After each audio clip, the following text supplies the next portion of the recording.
여러분 안녕하세요. 최태영 교수입니다. 한 주간이 벌써 지나갔네요.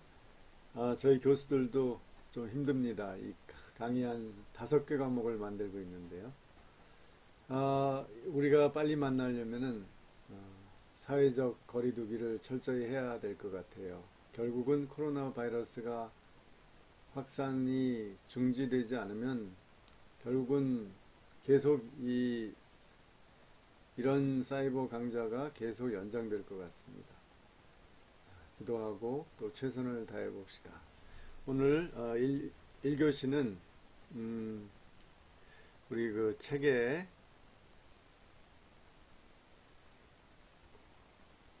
복음이란 무엇인가 책에 이제 3과를 하겠습니다. 그 전에 제 얼굴 모르시는 분을 위해서 잠깐 제 사진을 보여드립니다.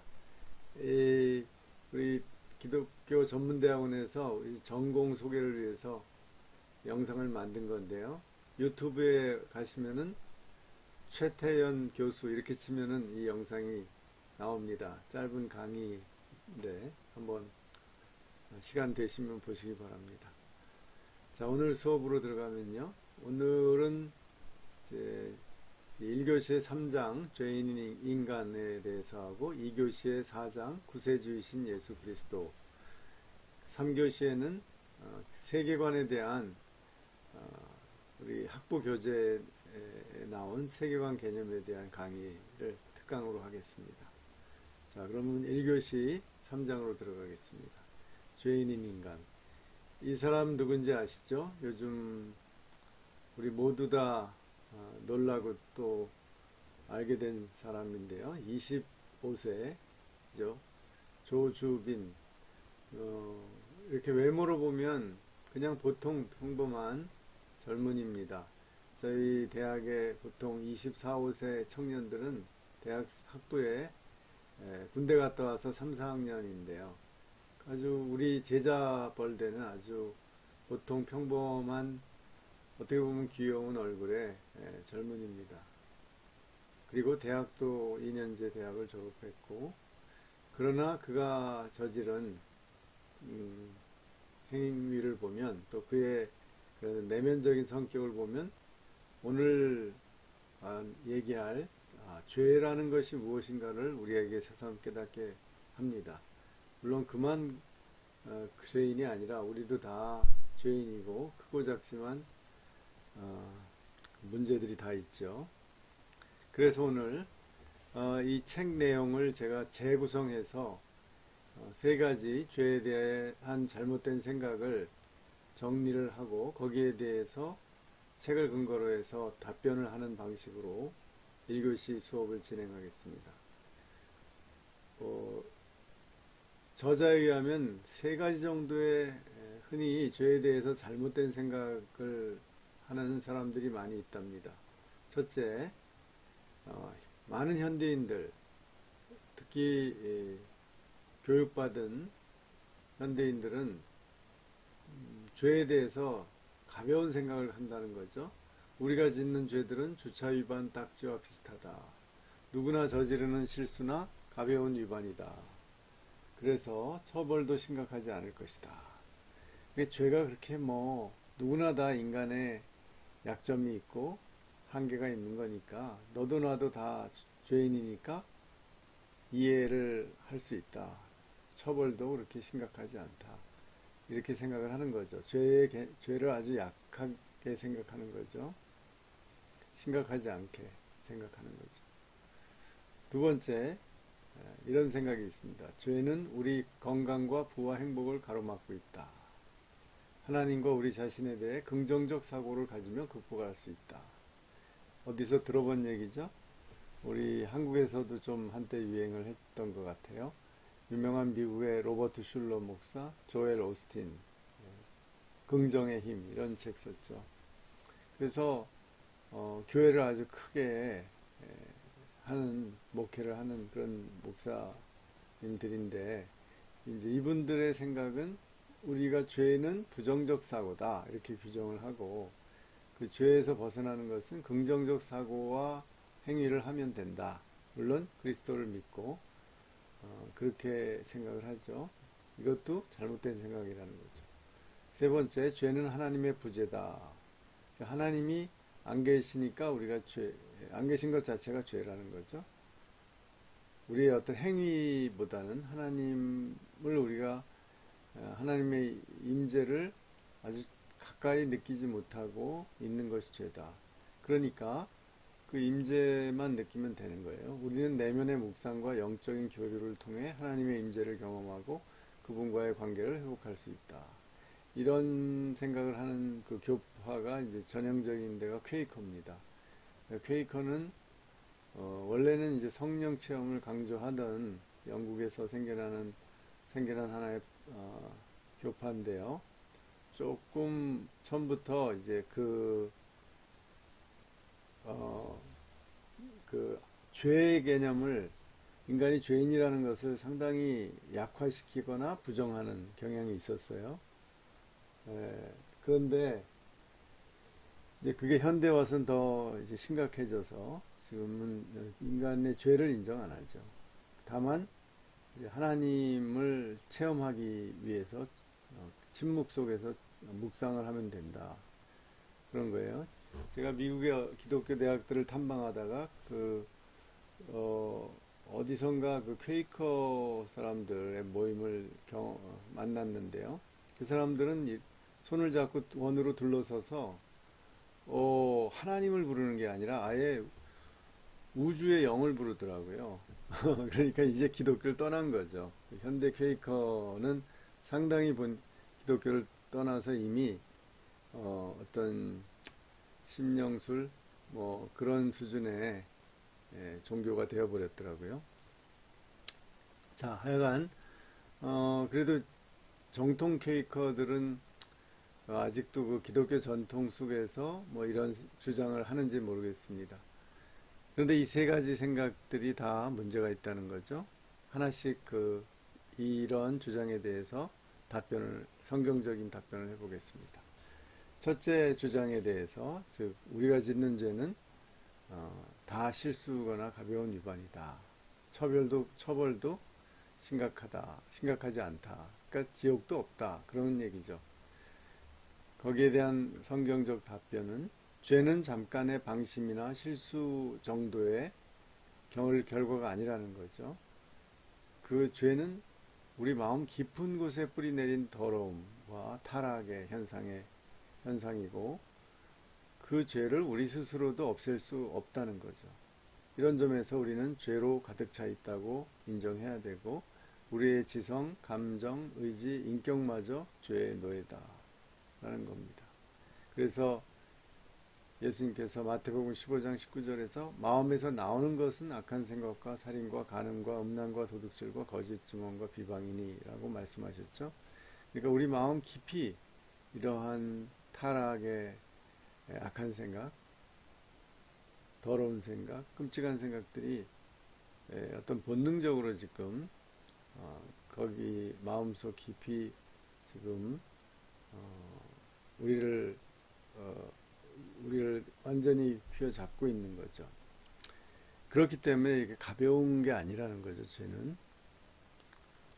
그래서 우리는 본질상 진노의 자녀가 된 거죠. 우리의 죄가 우리로부터 절대로 우리를 떠날 수가 없는 거예요. 우리가 그것을 없애려고 해도 없어지지 않는 그런 우리의 본질에 붙어 있는 어떤 그런 아주 강력한 끈끈이처럼 분리가 안 되는 거죠.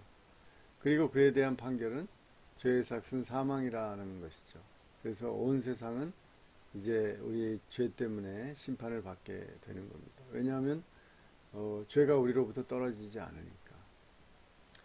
그래서 예수님께서는 회개하지 않고 믿지 않는 죄인의 마지막 운명이 지옥이라고 불리는 영원하고 의식적인 고통의 장소라고 가르치셨죠. 즉 우리가 의식을 가지고 고통을 겪을 수밖에 없다는 거죠. 지옥에 가면.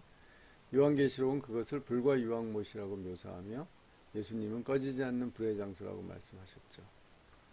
이 지옥이 있다는 겁니다. 그래서 죄는 반드시 심판을 받고 죄인은 지옥에 가게 되어 있다.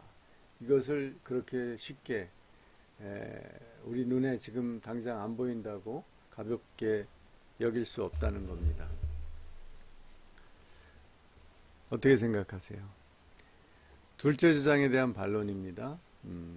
긍정적 사고가 죄를 이길 수 있다는 주장인데요. 여기에 대해서 죄는 단지 내적인 죄책감, 불안감, 허무감, 무의미 등의 부정적 감정이나 사고방식이 아닙니다.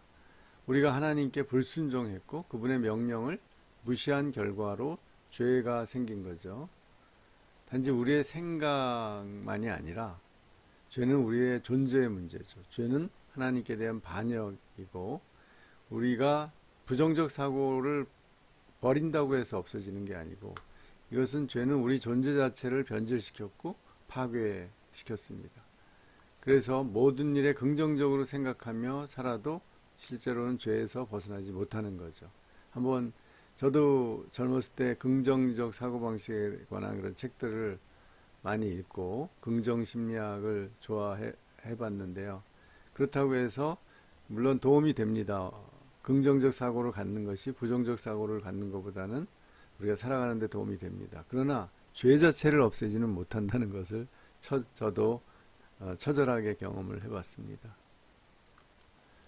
그래서 죄에서 벗어난다는 것은 하나님을 예배하고 그분에게 순종하고 그분과의 온전한 교제 속에서 사는 것이고 기쁘게 그의 통치 아래 사는 것이지 생각만 바꿔서 되는 게 아닙니다. 하나님을 닮아가고 세상에 그분의 영광을 선언하고 드러내는 삶을 사는 것이 죄에서 벗어난 삶이죠.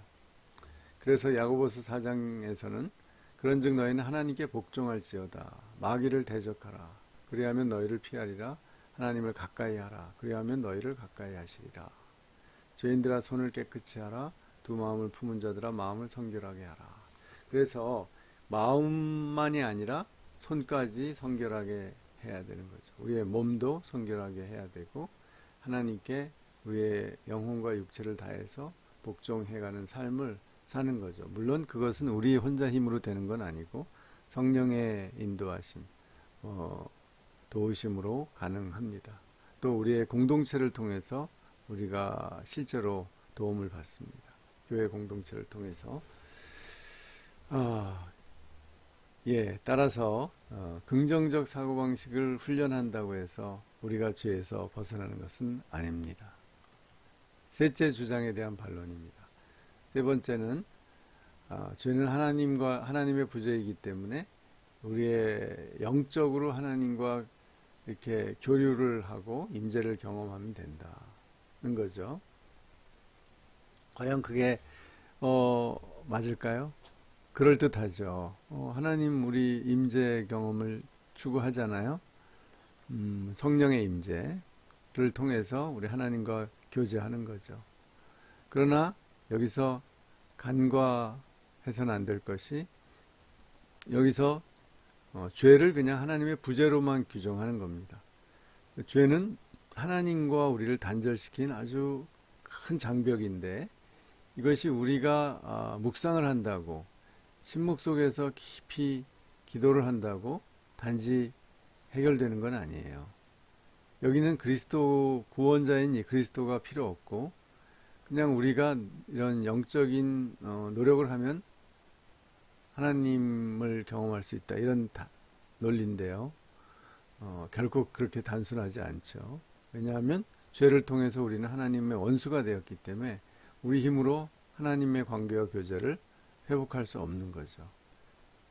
반드시 하나님 쪽에서 우리에게 길을 열어줘야 되는데 그것을 없이 우리가 이 영적인 노력을 하면 된다라는 주장, 거기에는 심각한 결함이 있는 겁니다.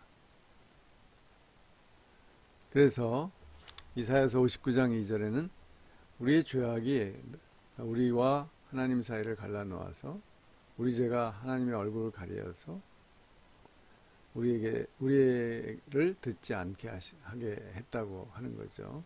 그러니까 우리가 그냥 이 죄악을 우리 힘으로 하나님을 향하고 묵상한다고 해서 이렇게 그냥 하나님과 교제가 이루어지고 임재를 체험하는 건 아닙니다. 분명히 하나님 쪽에서 뭔가 먼저 하셔야 되는 거죠.